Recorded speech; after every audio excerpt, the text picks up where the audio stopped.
Hey Wargamers, I'm Mike from Epic Duck Studios, and welcome to the Epic Hobby. Today I'm going to be painting a Salamander Space Marine using a metallic green finish. To begin with, I'm going to apply a base coat of Vallejo Model Air Steel, and then tint that using Tamiya Clear Green. I'm also going to be mixing in a little bit of Tamiya X20A Airbrushed thinner into the clear green to make it go on nice and smooth and translucent. This is my very fancy airbrushing station. Since I don't have a dedicated airbrushing booth, I'm also wearing a disposable face mask.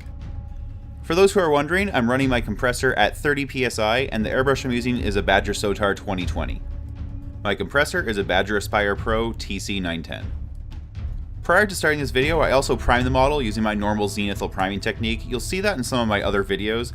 To achieve that, I just prime the entire model with Vallejo Surface Primer in black, and then prime it just from above with Vallejo Surface Primer in white. I'm now base coating the entire model with Vallejo Model Air Steel, making sure I get a smooth, even base coat with no areas of primer showing through. The Model Air Steel tends to be a very bright metallic, and that works really well for this because the green tint I apply later will tone it down a little bit, and so I want to start the model off much brighter than I intend the final product to be. The trickiest part with airbrushing on the color is getting it in the areas between the backpack and the shoulders, under the arms, and sort of the harder to reach areas.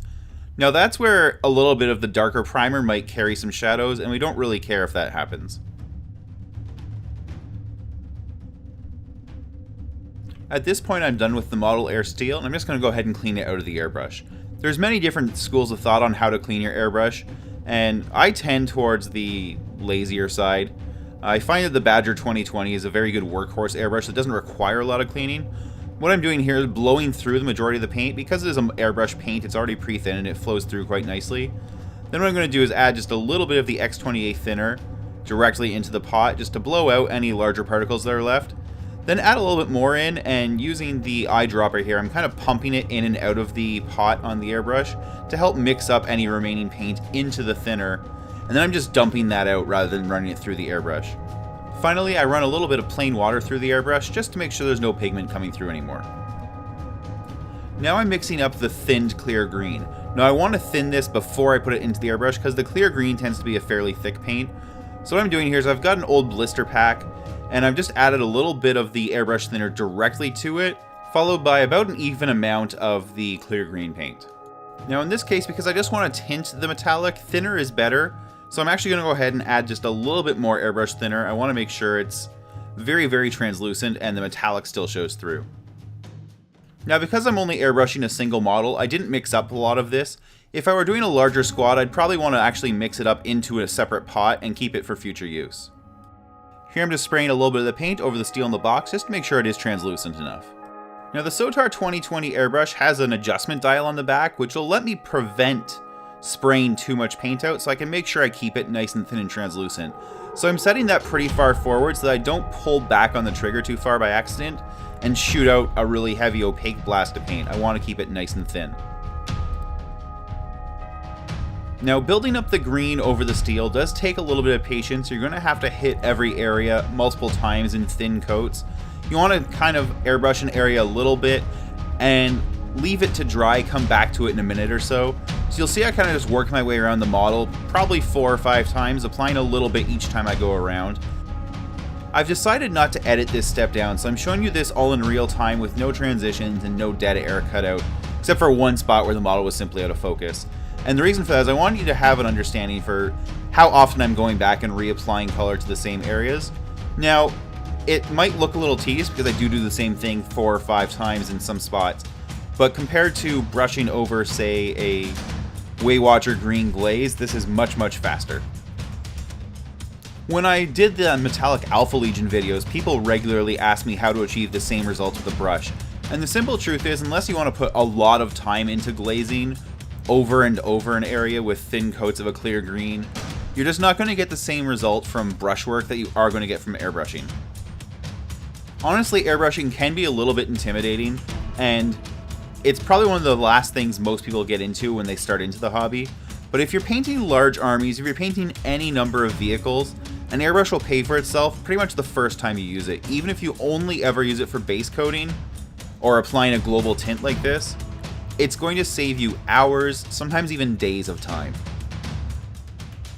even if an airbrush only saves you 10 minutes a model, if you're looking at a 100 model army, you've just saved 1,000 minutes. And that's, to the tune of 8 hours of save time. So figure out what your time is worth and figure out if spending, $200 on a decent airbrush rig is worth saving you 8 hours. The very first airbrush I really used extensively was a Master G22 airbrush, which is kind of a third-party Iwata knockoff. It worked really well. The problem is I also paired it with a small cheap compressor that didn't provide really adequate airflow. I think it only produced about 15 psi at its peak, and it was a little bit stuttery. What I've sort of discovered over the years is that having a good compressor is much more important than having a good airbrush. Now that's not to say you can buy the cheapest little plastic airbrush you can find and expect really good results, but the quality of the air pressure coming through and the consistency of the air pressure is far more important. If you put a really good airbrush on a really bad compressor, you're just not going to enjoy it, and it's going to be frustrating, and it's going to get clogged really regularly. I do run at 30 psi, which is higher than a lot of people recommend, especially some airbrush paint companies. But what I find is that by running at 30 psi, I never have a clog. And when I do have a clog, it's because I've taken a brush paint and basically poured it straight into the cup and tried to force it through without any thinner. And that just doesn't always fly, especially with metallics. Okay, at this point the green tint on the Salamanders is just about done. One thing I should note is that later on I'm actually going to be painting the backpack and shoulders almost entirely green. I didn't know that at the time I started airbrushing this, and I would have actually left the backpack at the very minimum, not attached to the model, if I'd thought a little bit further ahead.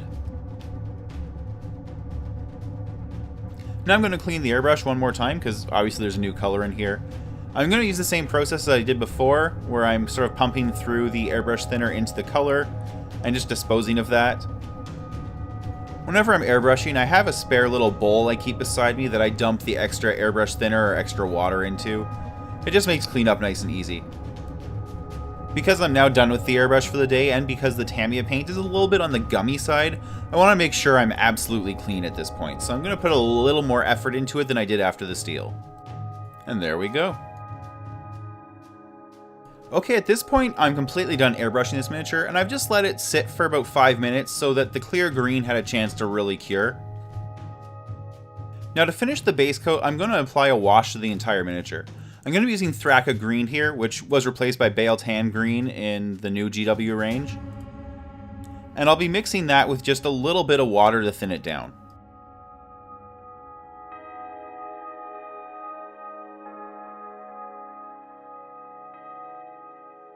Now what you'll actually see here as I start applying this to the model is I find that it's just a little bit too light. It doesn't have enough depth to it and enough darkness. And so I'm actually going to stop using this wash almost right away and change it up a little bit by adding some Drakenhof Nightshade and some Nuln Oil to it. Little things like this is one of the reasons I really recommend doing a test model before you paint a large batch, because it lets you kind of hone the recipe in before you really go all out.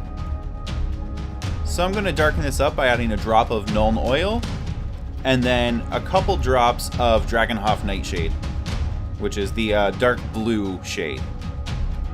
Now I'm adding the blue mostly so that the shadows are a little bit of a different tint than the highlights are, and it just adds some variety and some interest to the miniature.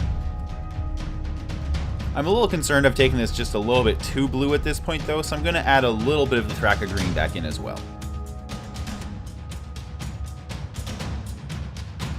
Now it's just a matter of mixing that all up and applying it to the miniature pretty evenly.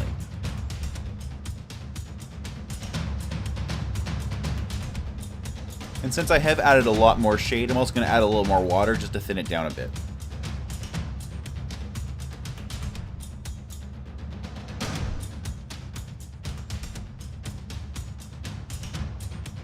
So with this shade, I'm applying it specifically to the recesses, the creases, any of the sharp details, anything that a wash should apply to. I'm kind of trying to avoid the large flat areas that I want to leave bright, vibrant green, specifically because the wash may kind of blot that out a little bit, and I want to avoid that happening. I will say that I probably thinned this down just a little bit too much by adding water to it. it doesn't quite hold to the model as sharply as I'd like.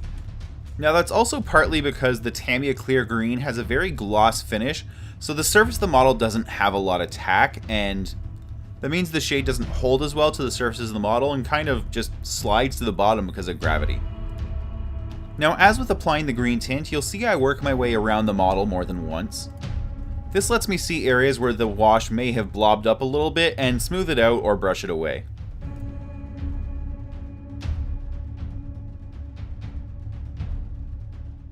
Now, you'll see as I start washing this shoulder, a small dry chunk of paint actually gets stuck to my brush. This would have come from the lid of one of the dropper bottles. It's not a big deal, just pick it up with a brush or some tweezers or a Q-tip or whatever, apply some more wash and just move on. These things happen occasionally, but they don't really have to mess up your paint job. Now I'm getting into the finer details like the fingers, the helmet, and the little details on the backpack. I'm actually not sure why I spent so much time washing the shoulder pads themselves, because I'm going to be painting them entirely black, and I knew I was going to be painting them entirely black, so that was just a complete mental lapse on my part, and they didn't need to be washed really whatsoever, except maybe once just around the edge, just to help define the difference between the trim and the broader flat part of the shoulder pad. Honestly, if you think ahead a little bit, like I didn't do here, you can save yourself a lot of work.